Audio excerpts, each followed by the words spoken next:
እመቤታችን በኃጢአት የተዳደፍኩ እኔ ሳለሁ ምንም መልካም ሥራ የሌለኝ የተናቀው ትቢያ ይሆን ከጥፋት የተወዳጀው መሰደድ ያለብኝ እኔ እንዳይደለው እኮ ለምን አንቺ እንዴት ተሰደድሽ? ለምን በግብፅ በረሃ ተንከራተትሽ? ዓለሙን በመዳፉ የያዘው ሆኖ ልጅሽ እኮ እንዴት መንገድ መታሽ? ወንዙን መሻገሪያ አተሽ እኮ ከዳር እንደምን ቆምሽ? ይህ ሁሉ እንግልት እንደምን ተገባሽ? እመቤቴ የዓለም ፈጣሪ ናት ቢሆን እንጂ በስቶ ኃጢአት ምክንያት የሆነ ላንቺ እንግልት እኔን ኃጣኡን ከትቢያ ለማንሳት በባዶ እግርሽ ዓለምን ዞርሻት። ትውልድ በስቶ በየቦታው የተከተሉሽ አረጋዊ ዮሴፍና ሶሎሜ ናቸው። ቀሪውማ በምን ስራው አንቺን መከተል እንደምን ይቻለው? እመቤታችን ይፈጸም ዘንድ ትንቢቱ ሁሉን ቻልሽው። የአዳምን ዘር ከሞት ወደ ሕይወት መመለስ ምክንያት ሆንሽው። ከፍጡር ሁሉ ከፍ ያልሽው በአምላክ ሙሉ ፈቃድ የተመረጥሽው የሰውን ዘር ሁሉ በወርቅ መስቀል ባረክሽው። የኃጥአኑ እንግልት አንቺ ተወጣሽው። ዘላለማዊ ረፍት ለሰው ልጅ ሰጠሽው። እመቤቴ መጨረሻችንን አሳምሪው። ከክፋት ወደ በጎነት ነፍሳችንን መልሽው። የልጅሽን መንግሥት እንድንወርስ አሳስቢው። ፍጡራንህን አትዘንጋ በይልኝ ጠብቃቸው። ለሥጋ ረፍት ለነፍስ ንጽሕናን ስጣቸው። ምንም ቢበድሉ ደካሞች ናቸው። እባክህ ልጄ ሁሌም ጎብኛቸው። በምግባር ሃይማኖት አጽናቸው። የድካማቸውን ፍሬ መግባቸው። ሐዘን መከራ እንዳይጎበኛቸው። በያሉበት ቦታ መጉደል ይራቅ ይሙላ ጎታቸው።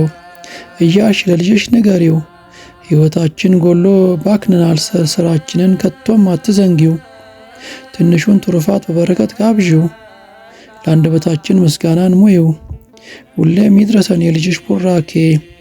ተንከራታች ባተሌ ለሆን ነው ለቅሶ ስደታችን ይብቃ እኛስ አንችለውም። እንደ ራሔል እምባ የኛንም አብሽው። ጉልበታችን ዝሎ እስትንፋስ ላጠረው ፈጥኖ ደራሽ ለደካሞች ብርታታቸው ብቻ በዛው በደፈናው ልጅሽን አሳስቢው። ውድ የቆሮንቶስ ሚዲያ ተከታዮች እንደምናላችሁ፣ በያላችሁበት ሰላም፣ ፍቅር፣ አንድነት፣ መተሳሰብ ከእናንተ ጋር ጸንቶ ይኑር አሜን። የኢትዮጵያ ኦርቶዶክስ ተዋሕዶ ቤተክርስቲያን እምነት ተከታዮች ደግሞ ለየት ያለ መርሃ ግብር ይዤላችሁ መጥቻለሁ። አብራችሁን ብትቆዩ ግንዛቤ ታገኛላችሁ፣ እውቀትም ታገኙበታላችሁ። ካላችሁም ደግሞ እውቀታችሁን ታሰፉበታላችሁ ብዬ አስባለሁ። አብራችሁን ቆዩ። መግቢያው ላይ ያቀረብኩላችሁ የእመቤታችን መማፀኛ ግጥም ነው። በሱም ደግሞ እንደረካችሁ ተስፋ አደርጋለሁ። የእመቤታችን ምልጃና ጸሎት ከእናንተ ጋር ይቆይ አሜን። ዛሬ የምናያቸው የስግደት አይነቶችን ነው። ስግደት ማለት ስግደት ለማን ይሰገዳል፣ በምን መልኩ መስገድ ይገባል የሚለውን በዝርዝር ማየት እና መረዳት ለኛ ለኦርቶዶክሳውያን ክርስቲያን ወሳኝና አስፈላጊ ነው። ከሁሉ በፊት አስቀድመን የስግደት አይነቶችን እንመለከታለን። አንደኛ የአምልኮ ስግደት፣ ሁለተኛ የጸጋ ስግደት፣ ሶስተኛ የአክብሮት ስግደት ተብለው ይታወቃሉ። አፈጻጸማቸውን በዝርዝር በመመልከት ጠቀሜታቸውን በመረዳት እኛ ከዕለት ተዕለት ሕይወታችን ጋር አገናኝተን ለመተግበር እንዲሁም ከአምላክ በስተቀር ለሌላ አይሰገድም የሚሉም ሲገጥመን ለማስረዳት እንድንችል አንድ በአንድ በማስረጃ እናያቸዋለን። ወደ ዋናው ርዕሰ ጉዳይ በመግባት በዝርዝር እንዲህ ብንመለከት ለመረዳት ምቹ ይሆናል። አንደኛ የአምልኮ ስግደት ለማን ይሰገዳል? ይህን ከማየታችን በፊት ስግደት የሚለው ቃል ከየት ተገኘ የሚለው ማየቱ ጠቃሚ ነው። ስግደት የሚለው ቃል የተገኘው ከግዕዝ ነው። እሱንም ስንመለከተው ሰጊዶት ከሚል ነገር የተገኘው መስገድ፣ መዋረድ፣ ማጎንበስ፣ መንበርከክ፣ መደፋት፣ በግንባር መውደቅ፣ ግንባርን በምድር አስነክቶ መሬት ስሞ መመለስ ያምልኮና ያክብሩ። ወይከውን ጸሎተ በሰንበት ዘእንበለ ሰጊድ ውስተ ምድር አላ በድነኒ ወአትህቶ ርእስ ከመ ለስሙ ይሰግድ ኩሉ ብርክ ሰገደ በብርኪሁ ይሰግድ በገጾሙ ውስተ ምድር ሰገደ ታሕተ እግሪሁ። የኪዳነ ወልድ ክፍሌ መዝገበ ቃላት በዚህ መልኩ ያብራራዋል። በመጽሐፍ ቅዱስ ስንመለከተው እንዲህ የሚሉ በርካታ ማስረጃዎችን እናገኛለን። ይህም ስግደት የአምልኮ ስግደት ሲሆን ሌላ ለማንም የማይሰገድ ለእግዚአብሔር ብቻ የሚሰገድ ሲሆን ኢየሱስ ክርስቶስ ከገዳመ ቆሮንቶስ እንደወጣ በሰይጣን በተፈተነ ጊዜ እንዲህ ብሎ አርሞት ነበር። ማቴዎስ 4:10 ያን ጊዜ ኢየሱስ ሂድ አንተ ሰይጣን ለጌታ ለአምላክህ ስገድ እርሱንም ብቻ አምልክ ተብሎ ተጽፏልና አለው።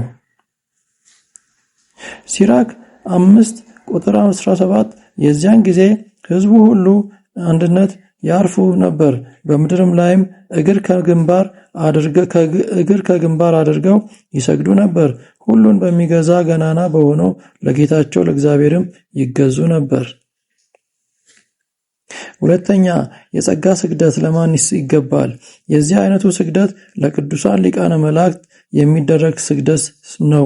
በሌላ መልኩ ለቅዱሳን ጻድቃን፣ ቅዱሳን አባቶች እግዚአብሔር ላከበራቸው የተገባ ነው። መጽሐፍ ቅዱስም እንዲህ ያስተምረናል ይነግረናልም። ማቴዎስ 10:40 እናንተን የሚቀበል እኔን ይቀበላል፣ እኔንም የሚቀበል የላከኝን ይቀበላል። ኢያሱ 5:13-15 እንዲህም ሆነ ኢየሱስ በኢያሪኮ አጠገብ ሳለ ዓይኑን አንስቶ ተመለከተ፣ እነሆም የተመዘዘ ሰይፍ በእጁ የያዘ ሰው በፊቱ ቆሞ ነበር። ኢያሱም ወደ እርሱ ቀርቦ ከእኛ ወገን ወይስ ከጠላቶቻችን ወገን ነህ አለው። እርሱም አይደለሁም፣ እኔ የእግዚአብሔር ሰራዊት አለቃ ሆኜ አሁን መጥቻለሁ አለ። ኢያሱም ወደ ምድር በግንባሩ ተደፍቶ ሰገደና ጌታዬ ለባሪያው የሚነግረው ምንድን ነው አለው። ሶስተኛ ለዕድሜ ባለጸጎችና ታላላቆች እንዴት ይሰገዳል? ለካህናት አባቶቻችን ተገቢውን ክብር በመስጠት ከአንገት ሰበር ብለን ከወገብም ጎንበስ ብለን በመጠጋት የእጅ መስቀላቸውን ወይም እጃቸውን በመሳም እንባረካለን። ምክንያቱ ደግሞ እርሱ ሰራዊቱ የሰራዊት ጌታ እግዚአብሔር ያከበራቸው በመሆኑና እኛም ይህንኑ እናደርጋለን ስለታዘን ነው። ለአባት ለእናቶችም በዕድሜ ለሚበልጡን ሁሉ ጎንበስ ብለን ከወገብ ሰበር አድርገን የአክብሮት ስግደት ሰግደን ሰላምታ እናቀርብላቸዋለን። ሁለተኛ ጢሞቴዎስ 4:8 ወደፊትም የጽድቅ አክሊል ተዘጋጅቶልኛል፣ ይህንም ጻድቅ ፈራጅ የሆነው ጌታ ያን ቀን ለእኔ ያስረክባል፣ ደግሞ መገለጡን ለሚወዱት ሁሉ እንጂ ለእኔ ብቻ አይደለም። ዳንኤል 2:46 የዚያን ጊዜም ንጉሥ ናቡከደነፆር በግንባሩ ተፍቶ ለዳንኤል ሰገደ፣ የእህሉንም ቁርባን ዕጣኑንም ያቀርቡለት ዘንድ አዘዘ። ይህንንም ምዕራፍ ስንመለከት ዳንኤል እንግዲህ በጊዜው ነብይ ነው፣ ናቡከደነፆር ደግሞ ንጉሥ ነው። እንግዲህ ንጉሱ ለነብዩ ጎንበስ ብሎ ያሰገደለት ማለት ነው። ይሄ እንግዲህ መጽሐፍ ቅዱሳዊ ነው። ለቅዱሳን አባቶች መስገድ ይገባል ማለት ነው። ከዚህ በላይ የተቀመጡትን በየስግደት አይነቶች እንደ ቦታቸው ተግባራዊ በማድረግ ከሰዎች የሚጠበቀውን እናደርጋለን። ነገር ግን ያለ ዕውቀት መደበላለቅ እንደሌለብን መጽሐፍ ቅዱስ በግልጽ አስተምሮናል። በመጨረሻም ስግደት ለእግዚአብሔር ብቻ ለሚሉ እና የግንዛቤ ችግር ላለባቸው ጠቃሚ መልእክት ይሆናል። እግዚአብሔር አምላክ ክብር ለሚገባው ክብር እንድንሰጥ የነገረን ያስተማረንም እርሱ ራሱ አልፋና ኦሜጋ ነው። በሌላ መልኩ የዕድሜ ባለጸጎች በአንድ በኩል የሥጋ ወላጆች አሊያም ሌሎች በአካባቢው የሚከበሩ አረጋውያን እና የዕድሜ ታላላቅ አባቶችና እናቶች ተገቢውን ከአንገት ሰበር ከወገብ ጎንበስ ብለን በመስገድ ለእነሱ ያለንን ክብር በአካል በማሳየት ፍቅራችንን እንገልጻለን።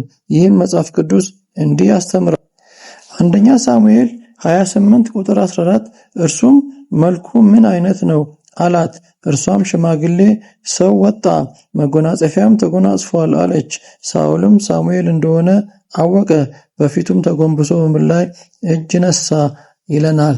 ይሄ ማለት እንግዲህ አረጋውያን ለሆኑትም እንዴት መስገድ እንዳለብን በግልጽ ያሳየናል ማለት ነውና የዛሬው መርሃ ግብሬ በዚህ መልኩ ይሆናል። አብራችሁን ቆይታችሁ ስለተከታተላችሁ እጅግ አድርጌ አመሰግናችኋለሁ።